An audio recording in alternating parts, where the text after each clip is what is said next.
आज चाहिँ म आफ्नो बारीमा चाहिँ ट्राइकोडर्मालाई कसरी मलमा मिक्स गरेर हाल्ने भन्न गइरहेको छु। सुरुमा चाहिँ हामीले मल खोज्नु पर्यो। मल चाहिँ एकदम पाकेको हुनु पर्यो।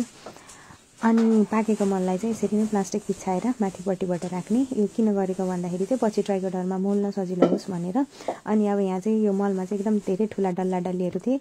अनि हामीले चाहिँ एकदम मसिनो बनाउन लाग्यौँ यसलाई। एकदम साह्रै नै यसलाई सिरियसली लिग्यौँ, लट्ठीले हान्दै हातले मसिनो बनाउँदै बनायौँ। यो चाहिँ पछाडि गीत गाउने चाहिँ मेरो साथी गुन्जन। अनि हामीले एकदम साह्रै सिरियसली लिएर यत्तिको मसिनो बनायौँ। यत्तिको पनि नचाहिने हो, अब गर्दा गर्दै मसिनो भइहाल्यो। मसिनो भयो नि त्यस्तो फरक चाहिँ पर्ने केही होइन।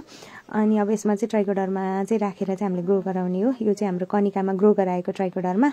अब यसको मल्टिप्लिकेसनको लागि यसरी नै मलमा राखेर चाहिँ हाल्छौँ। अब हजुरहरूले चाहिँ आफ्नो बारीमा गर्न लाग्नुभएको छ भने चाहिँ 100 किलो पाकेको मलमा 1 किलो ट्राइकोडर्मालाई यसरी नै राखेर चाहिँ हजुरहरूले 1000 मिटर स्क्वायरसम्म चाहिँ छर्न सक्नुहुन्छ।